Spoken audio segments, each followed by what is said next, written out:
Hello friends, आजच्या भागामध्ये आपण आर्थिक विषमता कमी करण्याचे उपाय या अनुषंगाने आपण बोलणार आहोत. उत्पन्न आणि संपत्तीतील विषमता आणि सामाजिक अन्याय याचा सहसंबंध अत्यंत निकटचा असतो.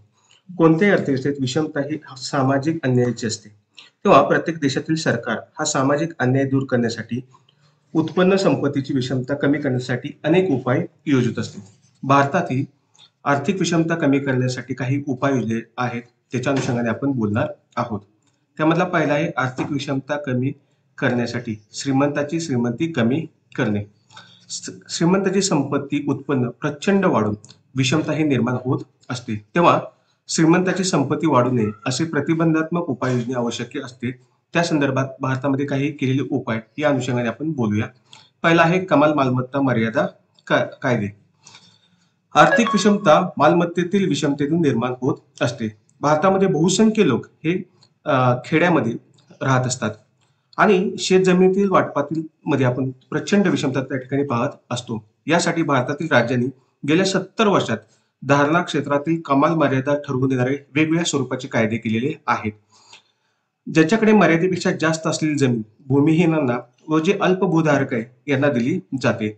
त्याचबरोबर सहकारी शेतीलाही उत्तेजन दिले जाते. त्यामुळे सर्वत्र एकत्र येऊन सहकारी पद्धतीने शेती केली जात असते, ज्यामुळे विषमता कमी करण्याचा प्रयत्न केला जात असतो. त्याचबरोबर जमीनदारी पद्धती नष्ट करून कुळांना संरक्षण देणारे कायदे सर्व राज्यांनी केलेले आहेत. पण प्रत्येक राज्यातील जमीन धारणा कायदा व कुळ कायदा यात समानता नसलेले आपल्याला पाहावयास मिळते. यामुळे जे यश मिळणे लाभणे गरजेचे होते ते मिळणे कठीण झालेले आहे. दुसरा मुद्दा आहे प्रगतशील कर योजना. उत्पन्न व संपत्ती यामधील विषमता कमी करण्यासाठी प्रगतशील कर योजना हा एक महत्वाचा मार्ग आहे. श्रीमंत व्यक्तींना पैशाची उपयुक्तता कमी असल्यामुळे कराद्वारे त्यांचे उत्पन्न काढून घेण्यास काही हरकत नसते. जशी श्रीमंताला पैशाची सीमांत उपयुक्तता कमी असते, तसं गरिबांना पैशाची सीमांत उपयुक्तता जास्त असते, कारण त्यांचं उत्पन्न हे मर्यादित असते. त्यामुळे श्रीमंतांचं पैशातील उपयुक्तता कमी असल्यामुळे त्यांच्यावरती अधिक जर कर आकारले तर त्यावरती कोणत्याही प्रकारचा अन्याय होत नाही. तसेच भारतात उत्पन्न जसे वाढत जाते तसे वाढत्या दराने उत्पन्न कर, संपत्ती कर, मालमत्ता कर, खर्च कर हे आकारले जात असतात. तसेच गरिबावर व गरिबासाठी आवश्यक असणाऱ्या वस्तू ती कमी कर आकारले जातात. मात्र जे श्रीमंत वर्गातील लोक असेल अशा लोकांकडून ज्या चैनीच्या आणि विलासी वस्तूसाठी मागणी असते, अशा चैनीच्या आणि विलासी वस्तूवरती जबरदस्त कर लादले जातात. पण भारतात या कर पद्धतीचा परिणामकारकपणे उपयोग होताना दिसून येत नाही. तिसरा मुद्दा आहे वारसा हक्क मर्यादित. वारसा हक्काने आर्थिक विषमता वाढते, ती पिढ्यानपिढ्या टिकून राहत असते. वारसा हक्काने मिळणारी संपत्ती कमी करावी यासाठी भारत सरकारने मालमत्ता कर, देणगी कर, मृत्यू कर असे कर आकारण्याचा प्रयत्न केलेला आहे. अनैसर्गिक व जुलमी वारसा हक्कांनी सौम्य केले पाहिजेत. खाजगी मालमत्ता मालकी हक्क कमी केले पाहिजे की ज्याच्यामुळे जे संपत्तीचंही समान पद्धतीने वाटप होऊ शकतो. पण लोकशाही देशामध्ये असे कायदे करणे कठीण आहे हे आपल्या सर्वांना ज्ञात आहे. त्यामुळे काही कायदे वारसा हक्काच्या संदर्भात लागू करताना बऱ्याच अडचणी येतात. पुढचा चौथा मुद्दा आहे किंमत नियंत्रण आणि वाटप व्यवस्था. कृत्रिम टंचाई निर्माण करून साठेबाजी करून व्यापारी उद्योगपती प्रचंड नफा मिळवत असतात. कारण कृत्रिम टंचाई निर्माण झाली का मोठ्या प्रमाणामध्ये वस्तूच्या किमती वाढते आणि त्यामुळे भाववाढ घडून येत असते. यासाठी सरकारने अलीकडे अनेक वस्तूच्या किमती ठरवून दिलेल्या आहेत. जास्त किंमत आकारली जात असेल किंवा घेतली जात असेल तर अशा उद्योजक व्यापाऱ्याच्यावरती कायदेशीर कारवाई केली जाते.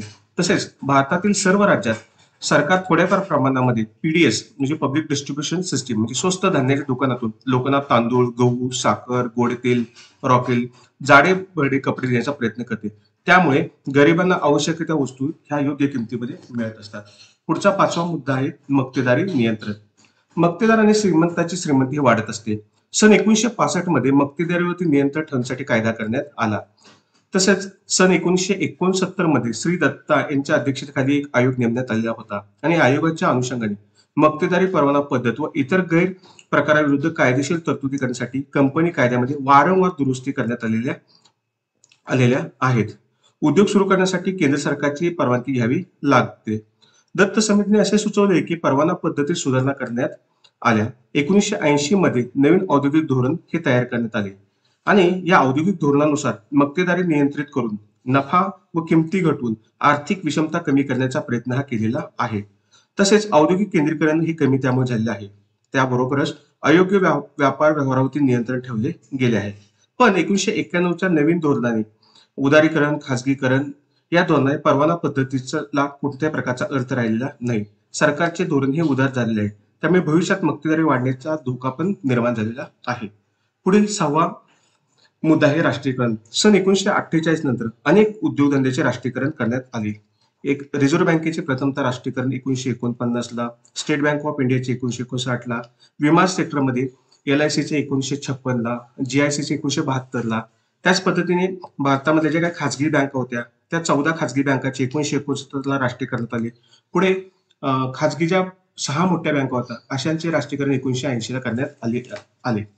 राष्ट्रीयकरणामुळे सरकारकडे संपत्तीचे केंद्रीकरण वाढून मक्तेदारी निर्माण होत नाही. तसेच सरकारने सार्वजनिक क्षेत्रातील उद्योगाची संख्याही वाढवली आहे. त्यामुळे लोकांना वस्तू व सेवा योग्य किमतीला मिळतात. पण अलीकडे सरकारने खाजगीकरण, उदारीकरण या धोरणाचा अवलंब केल्यामुळे सार्वजनिक क्षेत्रातील उद्योगाचे खाजगीकरण, निर्गुंतीकरण हे वाढत आहे. दुसरा मुद्दा पाहूया आपण. आर्थिक विषमता कमी करण्यासाठी गरिबाची गरिबी कमी करणे हे गरजेचे आहे. ज्याच्यातून जे आर्थिक विषमतेची दरी जी निर्माण झाली आहे ती दरी कमी होईल.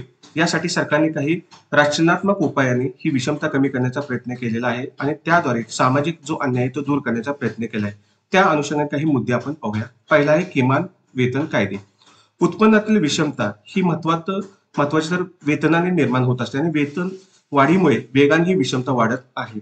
भारतात सर्वप्रथम सन 1948 मध्ये किमान वेतन कायदा हा करण्यात आला आणि अनेक क्षेत्रात किमान वेतन निश्चित करण्याचे अधिकार केंद्र सरकारला तसेच राज्य सरकारला देण्यात आलेले आहे. 15 ऑगस्ट 1975 पासून शेतमजुराचे किमान वेतन वाढवण्यात आलेले आहे. त्याचबरोबर निर्देशकानुसार वारंवार त्यामध्ये वाढ करण्यात आली आहे. जसजसं इंडेक्स वाढेल त्यानुसार जे किमान वेतन आहे त्या किमान वेतनामध्ये वाढ करण्यात आलेली आहे. त्याचबरोबर सरकारने उत्पादक व्यवसायातील कामगाराला किमान बोनस हा 8% दिला पाहिजे असा हा कायदा केलेला आहे की जेणेकरून गरिबाकडे वेतन वाढेल आणि जी काही आर्थिक विषमता ती कमी होऊ शकते. दुसरा मुद्दा आहे सामाजिक सुरक्षितता योजना. कामगारांना अनेक संकटांना तोंड द्यावे लागत असते आणि त्यात सर्वात महत्वाचे त्यांचे मिळणारे अपुरे उत्पन्न. यासाठी सरकारने त्यांची जबाबदारी घ्यावी या कल्पनेतून सामाजिक सुरक्षितता या उपायांचा जन्म झालेला आहे. मग सामाजिक उपाय याच्या अनुषंगाने गरिबांना मोफत शिक्षण, औषधे, बेकार भत्ता, भविष्य निर्वाह निधी, पेन्शन, अपघात, नुकसान भरपाई या योजना ह्या राबवण्यात आल्या आणि ज्याच्याद्वारे आर्थिक विषमता कमी करण्याचा प्रयत्न केलेला आहे. तिसरा आहे समान संधी व शैक्षणिक सवलती. भारतात जातीचा विचार न करता सर्वांना समान संधी उपलब्ध करून देण्याचा प्रयत्न हा भारत सरकारने केलेला आहे. यामध्ये विशेषतः मोफत शैक्षणिक सवलत सरकारने जाहीर केलेली आहे. त्याचबरोबर सर्वांना शिक्षणाच्या समान संधी देण्याचा प्रयत्न केलेला आहे, ज्याच्यातून जात, धर्म, भाषा यांचा भेदभाव न करता समानता प्रस्थापित होईल अशा प्रकारच्या सर्वांना शिक्षणाच्या संधी दिलेल्या आहेत. सर्वांना शिक्षण मिळालं तर शिक्षणातून त्यांना रोजगार मिळेल आणि रोजगारातून त्यांना उत्पन्न मिळेल. त्यातून जी आर्थिक विषमता आहे तो आर्थिक विषमता कमी करण्याचा प्रयत्न केलेला आहे.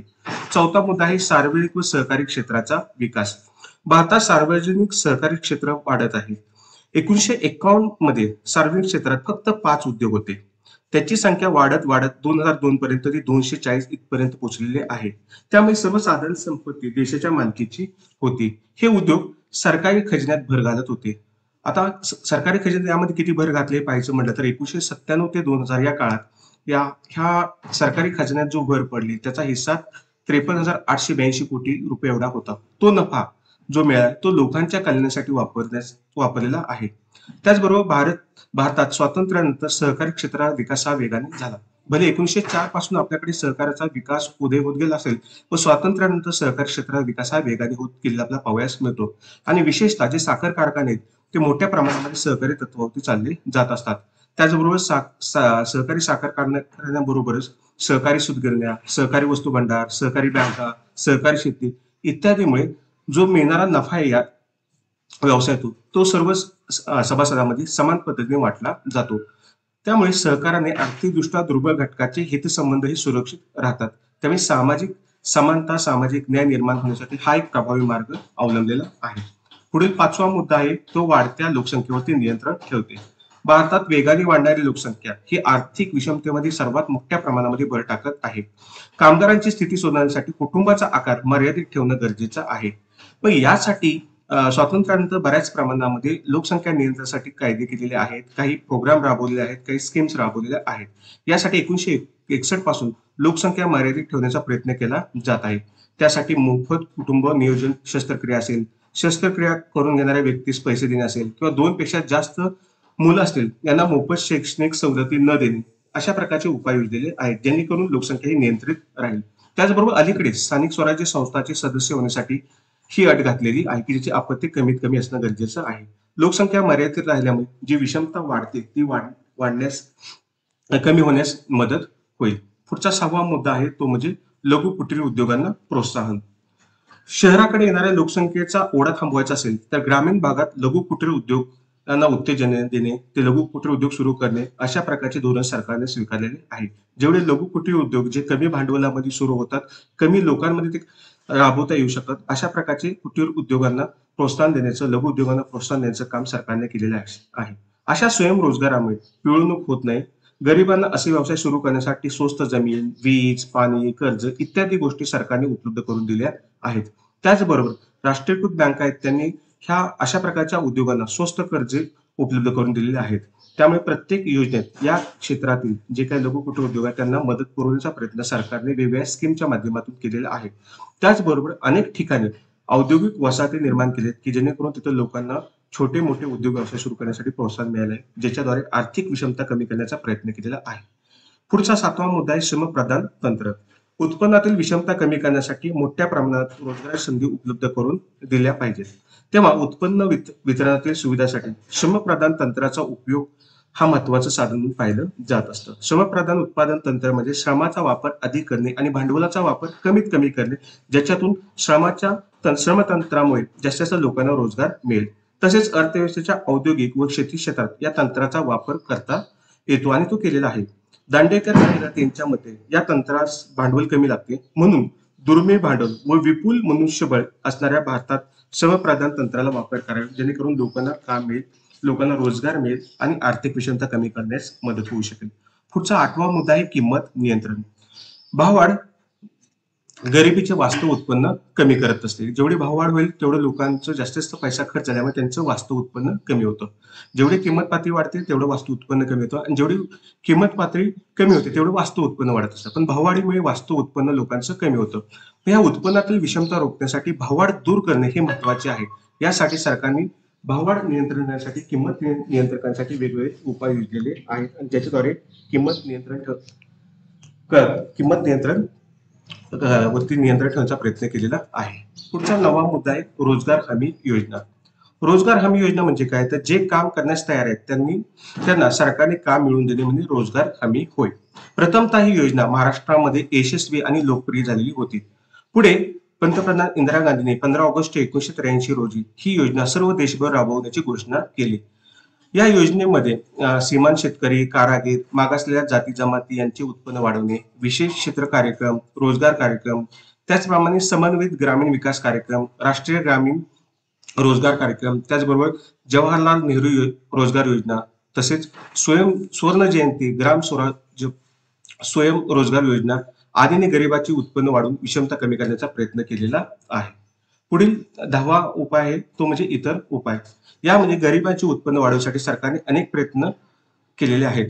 लहान शेतकऱ्यांना शेतसारा माफ करणे असेल, त्याचप्रमाणे गरीब लोक असेल त्यांना कर्ज स्वस्त दराने उपलब्ध करून देणे असेल, गरीब जनतेला अल्प खर्चात घरे पुरवणे असतील, त्याचप्रमाणे गरिबांना खरेदी वस्तूवरती अर्थसहाय्य देणे असेल, तसेच मागासलेल्या जाती जमातीसाठी विविध नोकऱ्यांमध्ये 34% आरक्षणाच्या जागा राखून ठेवणे असेल, त्याचबरोबर मागासलेल्या भागाचा विकास करण्यासाठी अनेक सोयी सुविधा उपलब्ध करून देणे यासारखे उपाय योजून जी गरिबी आहे ती गरिबी कमी करण्याचा, आर्थिक विषमता कमी करण्याचा प्रयत्न सरकारने केलेला आहे. म्हणजे अशा प्रकारचे भारत सरकारने विविध उपायाच्या सहाय्याने आर्थिक विषमता कमी करण्याचा प्रयत्न हा केलेला आहे. परंतु आर्थिक विषमता कमी होत असल्याचे अद्याप दिसून येत नाही. जर ही आर्थिक विषमता कमी करायची असेल, गरिबाची गरिबी कमी करायची असेल आणि श्रीमंताची जी श्रीमंती वाढते ती कमी करायची असेल, तर जे उपाय सांगितले त्या उपायाचा अधिक परिणामकारकपणे वापर करणे गरजेचे आहे आणि जे इतर उपाय त्याची योग्य ती अंमलबजावणी करणे आवश्यक आहे. धन्यवाद.